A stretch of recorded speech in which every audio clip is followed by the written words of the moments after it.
बच्चों हम पढ़ रहे हैं 11th क्लास की फिजिक्स चैप्टर 12 जिसका नाम है थर्मोडायनेमिक्स अर्थात ऊष्मा गतिकी। और आज उसका भाग 4 जिसमें है ऊष्मा इंजन, प्रशीतक और कार्नो इंजन और साथ में ऊष्मा गतिकी का द्वितीय नियम। बच्चों आज की इस वीडियो में हम ये जानेंगे कि किस प्रकार से इंजन उच्च ताप वाली वस्तु से ऊष्मा लेकर निम्न ताप वाली वस्तु को देता है, अर्थात इंजन कार्य करते हैं, वो भी उसमें इंजन। ठीक है, लेकिन बच्चों इससे पहले अगर आपने पहले वाले वीडियो नहीं देखे हैं तो आप उन्हें जरूर देखें, स्पेशली समतापी और दोषपूर्ण प्रक्रम वाला वीडियो, क्योंकि उनकी सहायता से ही आप कार्नोट चक्र की जो कार्यविधि है, जो प्रोसेस है, उसको आप समझ पाएंगे। तो बच्चों कॉपी पेन के साथ तैयार हो जाइए। हम जानते हैं कि किस प्रकार से उसमें इंजन, प्रशीतक और कार्नो इंजन, जो आपके मोस्ट टॉपिक है, शानदार टॉपिक है, ये भी ध्यान रखना, आप कार्य करते हैं। तो बच्चों सबसे पहले इसमें है ऊष्मा इंजन, हीट इंजन, किस प्रकार से हीट वाला सिस्टम चलता है उसके बारे में जानेंगे। चलो देखते हैं बच्चों, ये जो इंजन है वो चक्रीय प्रक्रम में होता है। चक्रीय प्रक्रम में क्या होता है, जो अपनी पुनः प्रारंभिक अवस्था में लौट आए वो प्रक्रम क्या होता है, चक्रीय प्रक्रम होता है। और वो इंजन जो चक्रीय प्रक्रम में ऊष्मा को सतत कार्य में लगातार क्या करता है, ऊष्मा को कार्य में चेंज करता है, उसे हम क्या कहते हैं, ऊष्मा इंजन कहते हैं। ओके, यानी जो ऊर्जा का लगातार क्या करे, सतत रूप से कार्य करे ऊष्मा की सहायता से। तो ऊष्मा इंजन के बच्चों जो भाग होते हैं उनकी बात करते हैं। पहला भाग है ऊष्मा स्रोत, जहाँ से ऊष्मा मिलेगी। तो कहाँ से मिलेगी, एक उच्च ताप T1 से ऊष्मा मिलेगी, और T1 साथ में इसकी जो धारिता है वो क्या होनी चाहिए बच्चों, अनंत होनी चाहिए। वो अनंत ऊष्मा धारण करने वाला एक स्रोत है, और ताप उसका क्या होना चाहिए, ज़्यादा होना चाहिए। ज़्यादा होगा तभी तो ताप देगा। और कि एक वस्तु होती है जिसे नियत ताप पर, ये नियत है, नियत ताप पर ऊष्मा Q1 ली जाती है, यानी उच्च ताप वाली वस्तु है, अनंत ऊष्मा धारिता है, जो अनंत ऊष्मा धारिता रखता है, उससे ऊष्मा ली जा रही है कितनी, Q1। फर्स्ट जो होता है वो होता है हीट सोर्स, ऊष्मा स्रोत। ओके, सेकंड जो होता है बच्चों कार्यकारी पदार्थ, जो कार्य करवाएगा, यानी ऊष्मा लेना फिर उसको लेकर जाना। तो बीच का जो कार्यवाहक है, जो बीच का जो एजेंट है, उसकी बात करते हैं। तो ये उसमें इंजन के अंदर जो इंजन आप भली बातें जानते हैं, जो इंजन होते हैं वो पेट्रोल की सहायता से, एग्जाम्पल वाष्प भी है, पेट्रोल है, डीजल है, आप वो डालकर इंजन चलाते हो। तो बिल्कुल डीजल डालने से ही क्या होता है, वो कार्य इंजन संपन्न करता है। ऊष्मा सिंक भंडार, निम्न ताप का होता है T2 ताप क्या होता है, निम्न होता है, और अनंत ऊष्मा धारिता होती है कि इसको जितनी ऊष्मा देनी है रख ले। और जो हमने Q1 ली थी वो इसको आप नियत ताप पर ऊष्मा Q2 दी जाएगी, और ये ऊष्मा क्या करेगा, स्टोरेज करेगा। यानी ऊष्मा स्रोत ऊष्मा देगा, कार्यकारी पदार्थ बीच में उसको लेकर जाएगा, यानी वो क्रिया संपन्न कराएगा, और उसको प्राप्त करेगा कौन, ऊष्मा सिंक करेगा। जैसे आप देखें गर्म ऊष्मा भंडार, ये हो गया आपका ऊष्मा स्रोत, ठंडा ऊष्मा भंडार ये हो गया आपका ऊष्मा सिंक। यहाँ से Q1 ऊष्मा आपने ग्रहण की, कार्यकारी पदार्थ के द्वारा कार्य हुआ, और इसको ऊष्मा दी गई Q2। ये आपका क्या है, उसमें इंजन है। बिल्कुल छोटा सा ये टॉपिक है। कार्यकारी पदार्थ बच्चों स्रोत से Q1 ऊष्मा लेगा, अवशोषित करके W कार्य संपन्न करता है, कार्य संपन्न करेगा, और शेष ऊष्मा कहाँ देगा, सिंक को त्याग देगा, जो मैंने आपको बताया है, और अपनी मूल अवस्था में वापस आ जाएगा, क्योंकि ये कौन से प्रक्रम में होता है, चक्रीय प्रक्रम में होता है। बात करें इस इंजन की दक्षता की, दक्षता इसकी कार्य प्रणाली कितनी अच्छी होती है, चलो देखते हैं। नीटा होता है किया गया कार्य बट्टा दी गई ऊष्मा। तो कार्य कितना होगा, W, दी गई ऊष्मा कितनी है, ली गई कितनी थी, Q1 है, तो W अपॉन इसमें आ गया Q1। अब चक्रीय प्रक्रम में बच्चों क्या होता है, ये मैं आपको बता चुका हूँ पहले वाले वीडियो में, आप जो देखना, जहाँ प्रक्रम के बारे में हमने एक सारणी बनाई थी और आपको समझाया था कि कौन से प्रक्रम की क्या खास बात होती है। वैसी बात करते हैं। चक्रीय प्रक्रम में डेल्टा यू जो है आंतरिक ऊर्जा वो शून्य होती है, क्योंकि ये अपनी पुनः प्रारंभिक स्थिति में आ जाता है, और ये होता है ऊष्मा गतिकी का प्रथम नियम। यहाँ डी यू का मान हमने कर दिया 0, बच गया डेल्टा क्यू बराबर डेल्टा W। ठीक है, अब डेल्टा W के लिए हम लिख देंगे Q1 माइनस Q2, क्योंकि Q1 क्या है, उच्च ताप से ऊष्मा ली है, और Q2 निम्न ताप पर दी गई है। तो नीटा बराबर सूत्र में कार्य की जगह पीछे जो सूत्र है ना, पीछे वाला स्लाइड में, वहाँ हमने W की जगह कर दिया Q1 माइनस Q2, अपॉन में क्या है, Q1 है। तो नीटा दक्षता का क्या होता है, इसको डिनोट करने का एक साइन होता है दक्षता को। अब देखो Q1 बच्चों इसके बट्टा में भी है, Q1 बट्टा Q1, ठीक है, माइनस Q2 बट्टा Q1। ओके, तो Q1 से Q1 हो गया 1, और माइनस Q2 अपॉन Q1। ठीक है, ये दक्षता का सूत्र हो गया उसमें इंजन के लिए। लेकिन अगर बच्चों बात करें आदर्श इंजन के लिए, तो आदर्श इंजन के लिए W बराबर क्या होता है, Q1 होता है और Q2 का मान कितना होता है, 0 होता है। उस केस में नीटा का मान कितना आएगा, 1 आएगा इस सूत्र में, ठीक है। तो 0 बटा Q1 हो गया, तो 0 बटा Q1 हो गया तो 0 हो गया, बच गया क्या, 1 बच गया, तो 1 माइनस 0 ये आ गया 1। अर्थात उष्मा को कार्य में परिवर्तित करने में इंजन की दक्षता कितनी होगी बच्चों, 100% होगी अगर नीटा आता है तो। और इस 1 का अगर 100% निकाला तो 1 गुना 100 कितना आएगा, 100%, नीटा बराबर 100%। तो ऐसा प्रायोगिक रूप से संभव नहीं होता कि जितनी उष्मा हम उस इंजन को दें उसको वो 100% उसका कार्य रूपांतरण करे, मतलब वो इंजन क्या करे, 100% कार्य करे, ऐसा होता नहीं है, ठीक है। प्रैक्टिकली ऐसा हुआ नहीं है। तो बच्चों पहला हो गया हमारा उष्मा इंजन। अब हम पढ़ेंगे प्रशीतक, जिसको आप कहते हैं रेफ्रिजरेटर, या इसका एको नाम है उष्मा पंप, हीट पंप। चलो इसकी बात करें तो बच्चों ये जो है ना, ये इंजन के जो पहले हमने पढ़ा है उष्मा इंजन, उससे ये अपोजिट होता है, ठीक है। भाग वही है, फर्स्ट उष्मा स्रोत है, ताप T1 की, ठीक है, T1 की ताप की वस्तु है, ताप नियत है, उष्मादायिता अनंत होती है, वही बात है, सेम प्रोसेस है। कार्यकारी ये पदार्थ है बच्चों, पादप नहीं है, कार्यकारी पदार्थ, कार्यकारी पदार्थ है बच्चों। ये कार्यकारी पदार्थ के रूप में रेफ्रिजरेटर के अंदर अमोनिया बर्फ जमाने में काम आती है, आपको पता है, और फ्रीऑन रेफ्रिजरेटर वाली गैस होती है, ये काम में ली जाती है। आप अच्छे जानते हैं कि फ्रीज में कौन कौन सी गैसें काम में ली जाती हैं। तो बर्फ जमाने के लिए कार्यकारी पदार्थ के रूप में आती है अमोनिया, और फ्रीऑन फ्रिज में होती है, रेफ्रिजरेटर वाली कौन सी गैस है, फ्रीऑन होती है, ओके। तो अब जैसे गाड़ी में होता है डीजल, वैसे फ्रिज में क्या होती हैं, ये गैसें होती हैं जिसकी सहायता से जो बर्फ़ है वो जो फ्रिज है वो कूलिंग का कार्य करता है। तो यहाँ कार्यकारी पदार्थ के रूप में अमोनिया और फ्रीऑन को काम में लिया जाता है। उष्मा सिंक वही भंडार निम्न ताप T2 केल्विन की वस्तु होती है, जिसका ताप नियत और उष्मादायिता क्या होती है, अनंत होती है। उष्मा लेना और फिर उसको उष्मा को स्टॉक करना। देखो बच्चों, गर्म भंडार T1 है, ठंडा भंडार T2 है। तो ये तो हो गया आपका उष्मा स्रोत, और ये हो गया उष्मा सिंक, ये हो गया कार्यकारी पदार्थ। अब आप देखिए पहले वाले में इस तरफ था, प्रक्रम इधर जा रहा था, और इसमें देखो ठंडा उष्मा भंडार Q2 ठंडी वाली उष्मा दे रहा है किसको, गर्म वस्तु को, जिससे गर्म वस्तु क्या हो जाएगी, ठंडी हो जाएगी। यानी वो क्या करेगा, गर्म वस्तु को ठंडा करता है। तो Q2 लेगा कार्यकारी पदार्थ अमोनिया और फ्रीऑन की सहायता से, ये हो जाएगा, इसको देगा Q1 को। तो ये इस प्रकार से पदार्थ को क्या करेंगे, ठंडा कर देंगे। कार्यकारी पदार्थ निम्न ताप T2 केल्विन पर सिंक से Q2 उष्मा लेता है, सिंक से उष्मा लेता है, तथा इस पर किसी बाह्य स्रोत द्वारा W कार्य, बाह्य स्रोत अमोनिया और यहाँ फ्रीऑन कार्य किया जाए, तब यह Q1 उष्मा T1 के उस ताप पर स्रोत को त्याग देगा। इस प्रकार बाह्य कारक द्वारा कार्य करने पर उष्मा ठंडी वस्तु से गर्म वस्तु तक पहुंचती है, तथा ठंडी वस्तु और ज़्यादा ठंडी हो जाती है, ठीक है ना। प्रशीतक की शीतलन क्षमता की बात करें, अल्फा से इसको डिनोट करते हैं, ठंडी वस्तु से प्राप्त उष्मा बट्टा किया गया कार्य। तो ठंडी वस्तु से प्राप्त उष्मा Q2 है, किया गया कार्य कितना है, W है, क्योंकि ये पहले वाले उसमें इंजन से विपरीत होता है, ओके। तो Q2 और W का मान कितना है, Q1 माइनस Q2, क्योंकि Q1 का मान क्या होता है, उस ताप होता है ना, इसलिए। तो सोल्व करें इसी संगत इसको, तो इसको आप लिख सकते हैं T2 बटा T1 माइनस T2। तो आदर्श रेफ्रिजरेटर की बात करें प्रशीतक के लिए, तो उष्मा का स्थानांतरण ठंडी वस्तु से बच्चों होता है गर्म वस्तु की ओर। भाई फ्रिज का कार्य क्या है, फ्रिज का कार्य ये है कि वो गर्म वस्तु को क्या करेगा, ठंडा करेगा। तो ठंडी वस्तु से गर्म वस्तु की ओर क्या होता है, उष्मा का ट्रांसफर होता है। तो W बराबर क्या हो गया, 0। तो Q1 बराबर क्या हो जाएगा बच्चों, Q2, क्योंकि Q1 माइनस Q2 बराबर 0।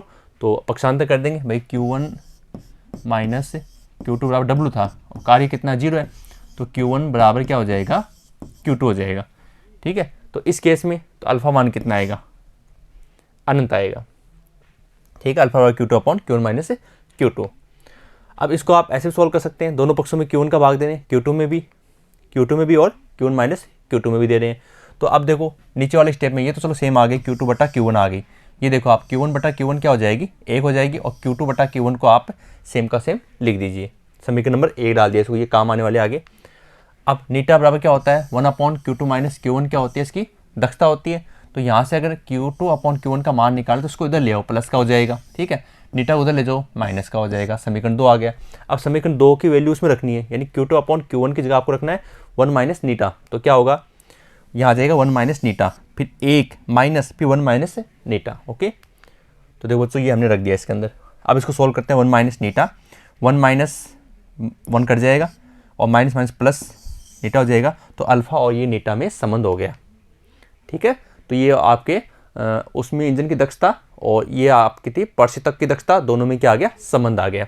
अब बच्चों सबसे शानदार टॉपिक है कार्नो का ऊष्मीय इंजन। इसको आप विस्तार से पूरा ध्यान से सुनिए, जहाँ भी वीडियो में समस्या है वीडियो को पॉज कीजिए, वहाँ से दोबारा सुनिए।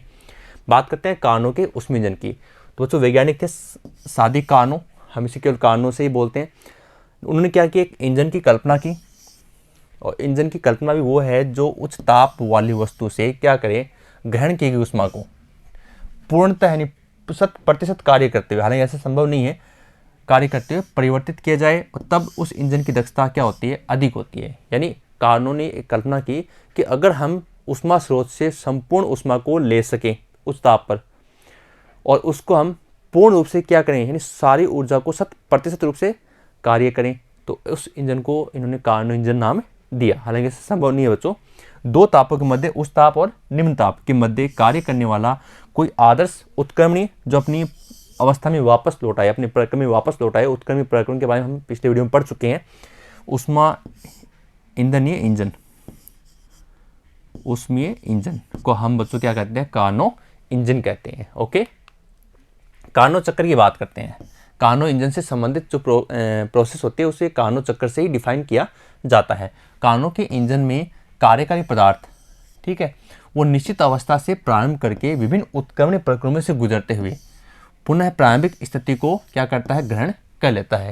यानी कार्नो इंजन की जो कार्य प्रणाली है उसमें जो कार्यकारी पदार्थ है वो आदर्श गैस ली जाती है, आपको बताएंगे, और वो इस पूरे सिस्टम को घुमाते हुए समतापी प्रक्रम और दोषम प्रक्रम, उनके प्रसार, उनके संपीड़न में से गुजरते हुए पुनः उसकी स्थिति में, प्रारंभिक स्थिति में ले आती है। उसे हम कहते हैं कार्नो चक्र कहते हैं। ठीक है, कार्नो इंजन में बच्चों 4 मुख्य भाग होते हैं, ऊष्मा स्रोत, कार्यकारी पदार्थ, ऊष्मा सिंक, कुचालक, स्टैंड। वैसे हम इनका पढ़ चुके हैं, वही आपको दोबारा पढ़ना है इसमें। ऊष्मा स्रोत, उच्च ताप T1 की वस्तु, ताप क्या होता है, नियत होता है। ऊष्मा धारिता बच्चों कैसी होनी चाहिए, अनंत होनी चाहिए, ताकि इसके ऊष्मा लेने पर इसके ताप में कोई परिवर्तन नहीं हो। इसके पास इतना ताप होना चाहिए कि इससे कितना भी ताप लिया जाए इस पर कोई प्रभाव ना पड़े। कार्यकारी पदार्थ के रूप में बच्चों जिसके द्वारा कार्य होता है वही क्या होता है बच्चों, कार्यकारी पदार्थ होता है। और कार्नो इंजन के अंदर जो कार्यकारी पदार्थ होता है बच्चों वो क्या होती है, आदर्श गैस होती है, आइडल गैस होती है। ऊष्मा सिंक, ये निम्न ताप होना चाहिए T2 केल्विन, नियत होना चाहिए, और ऊष्मा धारिता क्या होनी चाहिए, अनंत होनी चाहिए, ताकि इससे ऊष्मा देने पर भी इसके ताप में किसी प्रकार का परिवर्तन न हो। ये तो हम पहले पढ़ चुके थे, इसलिए हमने इनको थोड़ा सा जल्दी से रिवाइज कर लिया। एक इसमें आ रहा है कुचालक स्टैंड। कुचालक स्टैंड क्यों रखा गया है, ताकि ऊष्मा का आदान प्रदान वितरित ना हो। तो पूर्णतः क्या होते हैं बच्चों, कुचालक वस्तु होती है जिस पर रखकर कार्यकारी पदार्थ को रुद्धोष्म प्रक्रम से क्या करते हैं, गुजारते हैं। रुद्धोष्म प्रक्रम आपको पता है जिसमें ऊष्मा का आदान प्रदान नहीं होता, और रुद्धोष्म प्रक्रम के लिए हमें कुचालक स्टैंड की आवश्यकता होगी। कार्नो चक्र की बच्चों व्याख्या करते हैं। अब आप बिल्कुल पूरे ध्यान से सुनना और बिल्कुल ईजी से आपके समझ में आ जाएगा। कार्नो चक्र में बच्चों कार्यकारी पदार्थ जो है ना, उसको 4 स्टेप होते हैं कार्य करने की, ठीक है, और उन 4 में से 2 तो होती है समतापी की और 2 होती है बच्चों किसकी, रुद्धोष्म की। ओके, अब ये आपके सामने डायग्राम है, तो यहाँ से आप शुरू करेंगे। ये हो गया A, ये हो गया B, ये हो गया C, और बच्चों ये हो गया D। तो इसमें जो पहला जो कार्य होगा वो होगा A से B तक, ठीक है, फिर होगा B से C तक, फिर होगा C से D तक, और D से वापस A तक। इसलिए कहते हैं कि ये उत्क्रमणीय प्रक्रम है, ये विभिन्न प्रक्रमों में से गुजरते हुए पुनः अपनी प्रारंभिक स्थिति में लौट आता है। इसलिए हम इसे, ये इसका नाम क्या है, कार्नो चक्र है। फिर देखो एक और खास बात, ताकि मैं आपको ये बता दूं, बार बार हम पीछे स्लाइड नहीं लेकर आएंगे। A के P1 है, P1 ताप, V1 आयतन और T1 टेम्परेचर, ठीक है। फिर T1 से B तक चलेगा T1, क्योंकि समतापी था, ताप नियत रहेगा। P2, V2, और यहाँ ताप वही है T1, क्योंकि देखो बीच में समतापी है। फिर अब आ गए हम रुद्धोष्म में, तो P2 की जगह आ गया P3, V2 की जगह आ गया V3, और ताप अब है T2, ये ध्यान रखना आप। फिर बच्चों वापस आते हैं समतापी। अब देखो वापस ही समतापी आ गया, ये समतापी प्रसार है, ये रुद्धोष्म प्रसार है, ये समतापी संपीड़न है, और ये रुद्धोष्म संपीड़न है, ठीक है। समीकरण मतलब वापस आना। तो देखो P3 बदल गया P4 में, V3 बदल गया V4 में, और ताप नहीं बदलेगा, T2 का T2 रहेगा, क्योंकि प्रक्रम कैसा है बच्चों, समतापी है। समझ गए ना, T1 से A से B तक T1 रहेगा, और B से C तक T2 है, फिर वापस C से D तक T2 रहेगा, और अब वापस हम इसमें आते हैं, D से वापस A में आ जाइए, P1 V1 और T1 आ जाएगा ताप। ठीक है, तो ताप केवल 200 प्रक्रम में, समतापी में ताप क्या होता है, नियत होता है। ये आप अच्छे से जानते हैं कि ऐसा प्रक्रम जिसमें ताप क्या होता है, नियत होता है, समतापी प्रक्रम कहलाता है। और ऐसा प्रक्रम जिसमें उष्मा का आदान प्रदान नहीं होता है तो 200 प्रक्रम कहलाता है। तो चित्र आप समझ गए। अब इस चित्र को हम ए बी वक्र, बी सी वक्र, सी डी वक्र और डी ए वक्र के रूप में 4 भागों में बांटेंगे। ओके, तो सबसे पहले हम बात करें प्रथम प्रक्रम की समतापी प्रसार और वक्र ए बी। सीधी सी बात करें, क्या क्या हमें चाहिए। सर्वप्रथम कार्यकारी पदार्थ को उष्मा स्रोत T1 की, जो कार्यकारी पदार्थ आदर्श गैस है, उसे हम कुछ उष्मा स्रोत से क्या करें, उष्मा स्रोत पर रख रहे हैं, ताकि हमें वहाँ से उष्मा मिल जाए। ठीक है, इस स्थिति में बच्चों गैस का क्या होता है, समतापी प्रसार होता है। समतापी प्रसार में आंतरिक ऊर्जा क्या होती है, शून्य होती है। डेल्टा क्यू बराबर D you plus delta W, ये क्या होता है, उष्मा गतिकी का प्रथम नियम होता है। इसके अंदर हम डी यू का मान 0 रखेंगे, तो ये आ जाएगा डेल्टा क्यू बराबर डेल्टा डब्ल्यू, अर्थात Q1 बराबर W1। तो हम ये माने कि इस प्रक्रिया में गैस द्वारा स्रोत से Q1 उष्मा ग्रहण कर V1 से V2 आयतन प्रसार के लिए किया गया कार्य क्या है, W1 है। और कार्य का सूत्र आपको याद है, PdV, दाब गुणा आयतन। तो Q1 बराबर क्या है, W1, समाकलन V1 से V2 PdV। ओके, अब आदर्श गैस समीकरण कहता है कि P बराबर होता है RT1, क्योंकि ताप यहाँ T1 है, तो PV बराबर RT1, P बराबर RT1 बट्टा V को हम बट्टा में ले गए। अब समीकरण 1 में आप यहाँ रख दीजिए इसमें, तो ये आ गया समाकलन V1 से V2 RT1 बट्टा V इंटू DV, यहाँ रख दिया P की जगह। अब इस 1/V का हम क्या करेंगे, समाकलन करेंगे DV के सापेक्ष। तो RT1 V1 से V2 1/V DV, इसका करना है हमें समाकलन। तो RT1 1/V का समाकलन बच्चों, जैसे आपको याद है 1/x dx का समाकलन होता है log x। ठीक है, तो 1/V का क्या हो जाएगा बच्चों, log EV। ठीक है, लिमिट कहाँ से कहाँ तक, V1 से V2 तक है।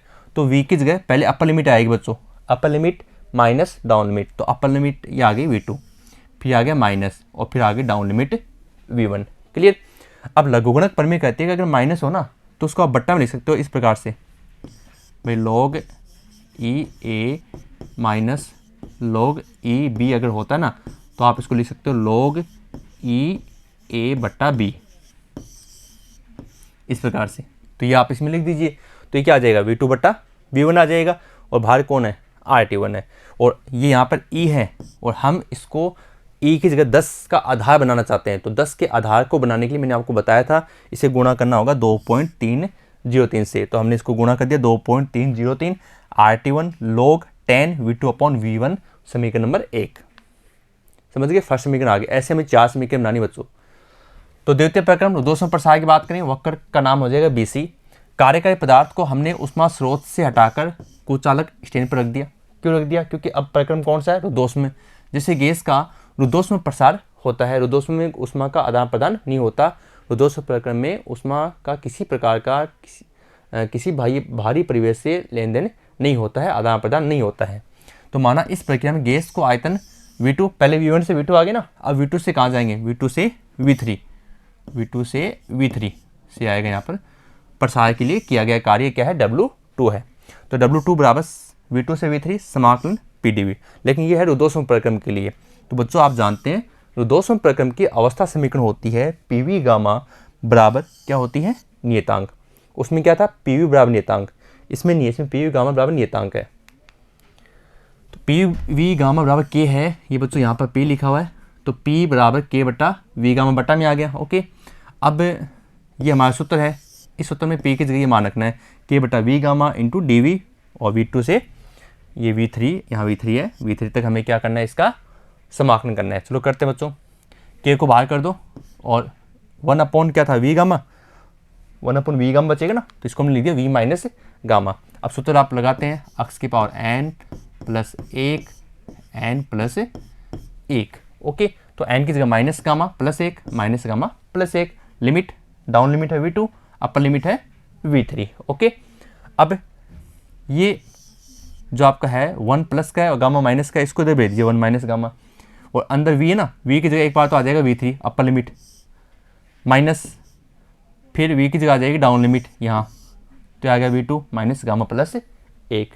ओके, अब इस k को अंदर गुणा कर दीजिए आप, अंदर गुणा करेंगे तो ये आएगा 1/1 minus gamma k v3 minus gamma plus 1, फिर माइनस, फिर k को गुणा कर दिया k v2 minus gamma plus 1, कोई दिक्कत नहीं है।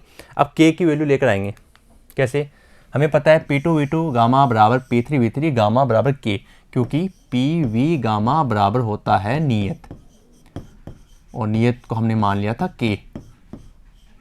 ठीक है, तो p2 v2 गामा बराबर p3 v3 गामा बराबर होता है k।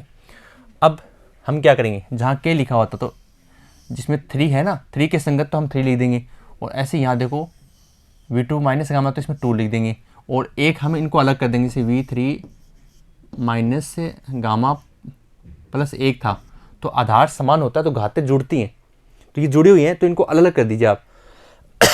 इनको आपने क्या कर दिया, अलग अलग कर दिया, v3 minus gamma into v3 हो गया प्लस का। ऐसे ये था आपका v2 माइनस गामा प्लस 1, इसको भी हमने क्या कर दिया, अलग अलग कर दिया। ओके, अब बच्चों देखो जो कटता है वो कट कर दीजिए, ये देखो कट गया, सॉरी ये नहीं कटेगा, यहाँ से कटेगा, ये तो रहेगा, और ऐसे देखो v2 gamma v2 minus gamma, ये बचेगा, ये बच गया, इसमें ये बच गया, और इसमें ये बच गया, तो ये आ गया p3 v3 और ये आ गया p2 v2। क्लियर। अब हमें पता है आदर्श गैस समीकरण से इसके बराबर हम लिख सकते हैं RT2, क्योंकि तीसरी कंडीशन में ताप T2 है और 2 वाली कंडीशन में ताप कितना है, T1 है, तो RT2 माइनस RT1। ओके, अब हम इनकी निशान बदल रहे हैं, R कॉमन ले लिया हमने बाहर, और ये T2 माइनस T1 है, हम इसको T1 माइनस T2 कर रहे हैं, तो माइनस से गुणा करेंगे तो ये भी बदल जाएंगे, ये गामा हो जाएगा प्लस का, एक हो जाएगा माइनस का, और इनके निशान बदल जाएंगे, T1 हो जाएगा प्लस का और T2 हो जाएगा माइनस का। ये आ गया समीकरण नंबर 2। ओके, कहीं समस्या है तो वीडियो को पॉज करके दोबारा सुन लीजिए। अब समीकरण 3 में आपकी दिक्कत नहीं आएगी, क्योंकि फर्स्ट और सेकंड को हमने विस्तारित रूप से किया है, इसको हम सीधा शॉर्ट से लेंगे। कैसे, अब तीसरे में क्या होगा बच्चों, फिर से क्या समतापी है, तो कार्यकारी पदार्थ को कुचालक स्टैंड से हटा दो, और कहाँ रखना है, उष्मा सिंक पर रखना है, और धीमी गति से गैस को इतना संपीड़ित करते हैं कि गैस का ताप वापस क्या हो, T2 के रहे। इस स्थिति में गैस का समतापी संपीड़न होता है, यानी ताप नियत रहे, सीधी सी बात ये है। तो इस प्रक्रिया में बच्चों गैस का V3 से कहाँ तक है, V4 आयतन में प्रसार के लिए किया गया कार्य कितना है, W3 है, इसका मान हम सीधे लेंगे। तो देखो V3 से V4 हमें करना है समाकलन PdV। अब P आदर्श गैस समीकरण से वापस इसका मान लेकर आ सकते हैं, लेकिन आप सीधा रख दीजिए मान इसका, क्योंकि Q2 बराबर minus RT2 log E V3/V4 जो हम फर्स्ट स्टेप में कर चुके हैं। ठीक है ना, तो इसका आधार बदल दीजिए 2.303 T2 log 10 V3/V, और समीकरण नंबर 3 माइनस इसलिए आ रहा है प्रक्रम की दिशा बदल चुकी है, पहले जिस दिशा में जाया था उससे विपरीत दिशा में अब ये प्रक्रम आ रहा है। चतुर्थ प्रक्रम ये दूसरे स्टेप का अपोजिट रहेगा, रुद्धोष्म संपीड़न है। अब इस प्रक्रम में बच्चों कार्यकारी पदार्थ को पुनः सिंक से हटाकर कहाँ रखना है, आपको कुचालक स्टैंड पर रखना है, और धीमी गति से गैस को इतना संपीड़ित करना है कि गैस प्रारंभिक अवस्था में पहुंच जाए।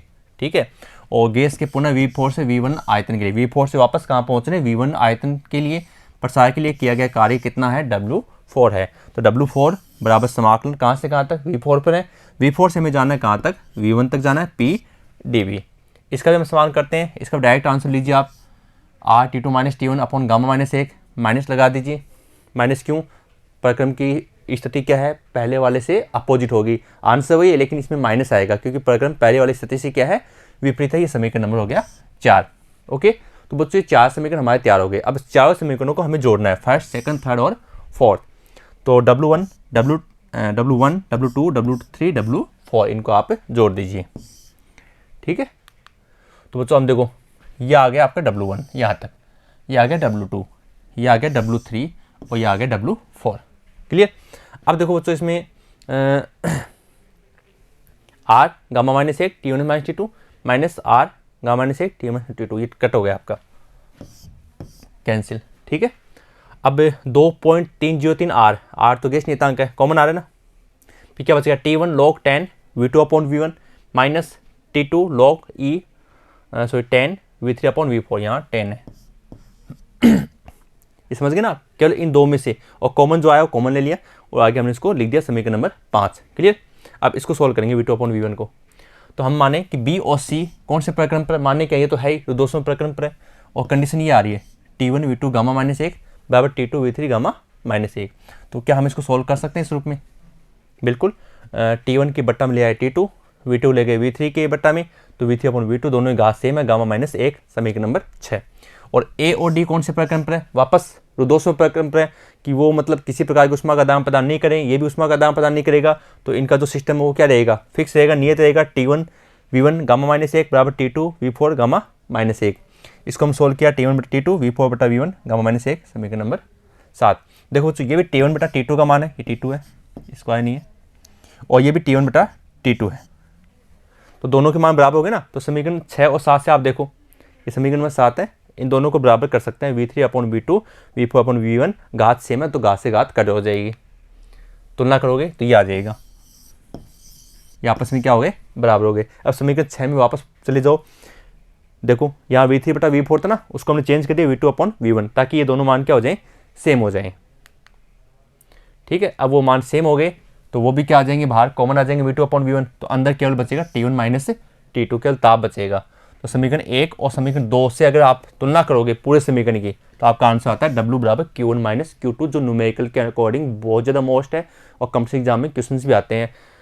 अब बच्चों इसमें आगे कार्नो इंजन की दक्षता, ये ध्यान रखना आप, W = Q1 - Q2 कहाँ से आया, समीकरण फर्स्ट और समीकरण 2 की तुलना करोगे आप। फर्स्ट हमने बनाया था, उसके बाद में वो समीकरण दूसरा था समीकरण 2, दोनों की तुलना की तो आगे Q1 - Q2।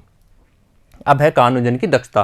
तो दक्षता नीटा बराबर होता है बच्चों उपयोगी कार्य बट्टा स्रोत से ग्रहण की गई उष्मा। तो उपयोगी कार्य तो हो गया W, और उष्मा कितनी ली थी आपने उष्मा स्रोत से, Q1 ली थी। चलो सोल्व करते हैं।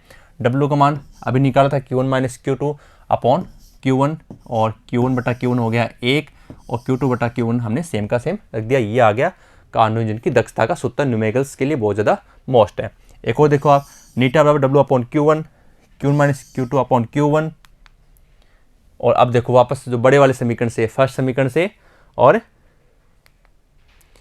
माइनस कर दिया दोनों मानों को, Q1 - Q2 जो लास्ट में मान निकाला था, और बटा में Q1 का मान आ गया, ये दोनों मान आपने रख दिए। अब जो कट होता है वो कट कर दीजिए, क्या बचेगा, T1 - T2, और नीचे बचेगा T1। ये भी एक शानदार सूत्र है आपके न्यूमेरिकल्स के अकॉर्डिंग, बहुत काम आएगा, और डिफेंस एग्जाम में ये यहाँ से भी एक क्वेश्चन पुटअप होता है आपके लिए। तो नीटा बराबर 1 - T2/T1, ये सूत्र आप दिमाग में फिट कर लेना। जितनी मैंने रेड बॉक्स से किए ना, इनको आप हमेशा याद रखना। कार्नो इंजन का नाम आती है, ये सूत्र पहले याद करना, क्योंकि कॉम्पिटिटिव एग्जाम में न्यूमेरिकल्स ज़्यादा आते हैं। अगर प्रतिशत में बात करें दक्षता की, तो वो जो मान है उसको 100 से गुणा कर दीजिए, बिल्कुल आसान से है। अब बच्चों कार्नो इंजन की दक्षता में वृद्धि के उपाय की बात करते हैं कि क्या इनमें उपाय होते हैं। तो सबसे पहले T2/T1 का मान क्या होना चाहिए, इस इक्वेशन में कम होना चाहिए, सीधी सी बात है। और उष्मा स्रोत के ताप में वृद्धि करने की अपेक्षा, उष्मा स्रोत में ताप वैसे ज़्यादा है, उसमें वृद्धि करने की अपेक्षा सिंक के ताप में क्या कर दीजिए, कमी कर दीजिए, ताकि वो तापांतर बना रहे, और कार्नो इंजन की दक्षता में भी क्या हो जाएगी, अधिक वृद्धि हो जाएगी। अब बच्चों कार्नो परमेय, छोटा सा एक टॉपिक है, कार्नो परमेय किसे कहते हैं। तो दो निर्धारित समान तापों के मध्य, ठीक है, टेम्परेचर फिक्स होना चाहिए, के मध्य कार्य करने वाले सभी उत्क्रमणीय जो इंजन होते हैं, जो अपनी अवस्था में पुनः लौट आते हैं, की दक्षता क्या होती है, समान होती है। जैसे T1 और T2 के मध्य कार्य हुआ, तो प्रक्रम कौन सा है, उत्क्रमणीय प्रक्रम है, वापस अपनी अवस्था में आ गया, तो इसे क्या कहते हैं बच्चों, कार्नो परमेय कहते हैं। ठीक है, इसके बाद बच्चों हम पढ़ते हैं उष्मागतिकी का द्वितीय नियम। द्वितीय नियम के अनुसार उष्मागतिकी का द्वितीय नियम ये कहता है कि किसी उष्मा इंजन की दक्षता, इंजन है, दक्षता तथा किसी परिस्थितक के निष्पादन गुणांक की मूल सीमा निर्धारित करता है। मतलब ये है कि हमने उनसे ये पढ़ा है, दोनों सिद्धांतों में से, चाहे परिस्थितक वाला हो चाहे वो उष्मा इंजन वाला हो, कि किसी भी प्रकार से ऐसा कोई इंजन नहीं है जो 100% कार्य कर सके। अब इसके लिए कथन अलग अलग, एक तो कैलिन और प्लांक का कथन है।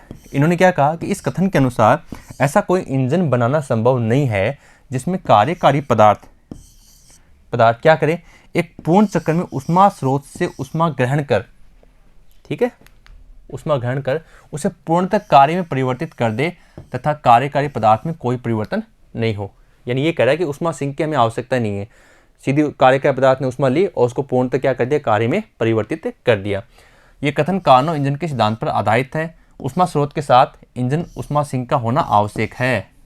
यानी ये कथन कह रहा है कि आपको उष्मा सिंक नहीं होना चाहिए, कह रहा है ऐसा कोई इंजन नहीं बनेगा जिसमें ऊष्मा सिंक नहीं हो। तो बच्चों इसका मतलब ऊष्मा सिंक का होना क्या होता है, आवश्यक होता है। क्लॉसियस जो थे उनका कथन ये है कि ऐसा कोई इंजन बनाना संभव नहीं है जिसमें चक्रीय प्रक्रिया में कार्यकारी पदार्थ निम्न ताप वाली वस्तु से सीधे ही उस ताप वाली वस्तु को बिना किसी बाह्य कार्य के ऊष्मा स्थानांतरित कर देता हो। ये कह रहा है कि कार्यकारी पदार्थ का होना आवश्यक नहीं है। ये बोले कि ऐसा कोई इंजन बनाना संभव नहीं जिसमें कोई कार्यकारी पदार्थ है ही नहीं जो बिना बाह्य बल के या क्या करे, सीधा उस ताप वाली वस्तु को बिना किसी बाह्य कार्य के ऊष्मा में स्थानांतरित कर दे, निम्न ताप से उस ताप की ओर। तो बच्चों ये है प्रशीतक के सिद्धांत पर, क्योंकि प्रशीतक भी ऐसे करता है, निम्न से सिंक से आया था स्रोत की ओर। तो आप क्या समझे, कैल्विन ने ये कहा है कि बिना किसी सिंक के आप इंजन नहीं बना सकते, और ये कह रहा है कि बिना किसी आप कार्यकारी अर्थात बाह्य बल के आप क्या कर सकते हो, कार्य नहीं कर सकते सिंक से स्रोत की ओर। समझ गए, तो इनके कथन है। तो ये प्रशीतक सिद्धांत पर आधारित होता है। उष्मा सिंक से उष्मा स्रोत को उष्मा देने के लिए कार्यकारी पदार्थ पर बाह्य बल से कार्य करने की क्या होती है, आवश्यकता होती है। तो बच्चों आज के इस वीडियो में हमने कार्नो इंजन को विस्तार से पूरा समझा है, साथ में ऊष्मा इंजन है और प्रशीतक है, और ऊष्मागतिकी के द्वितीय नियम में कैल्विन एवं प्लांक का कथन और क्लॉसियस का कथन। तो बच्चों इस प्रकार से ऊष्मागतिकी का जो चैप्टर है वो एज ए नोट्स पूरा हो चुका है। अब हम अगले वीडियो में इसके न्यूमेरिकल्स के साथ मिलेंगे। इसमें एग्जाम्पल्स नहीं है, आपको केवल इसके न्यूमेरिकल्स सोल्व करने जो बिल्कुल छोटे छोटे हैं। हम बच्चों मिलते हैं नेक्स्ट वीडियो में। धन्यवाद।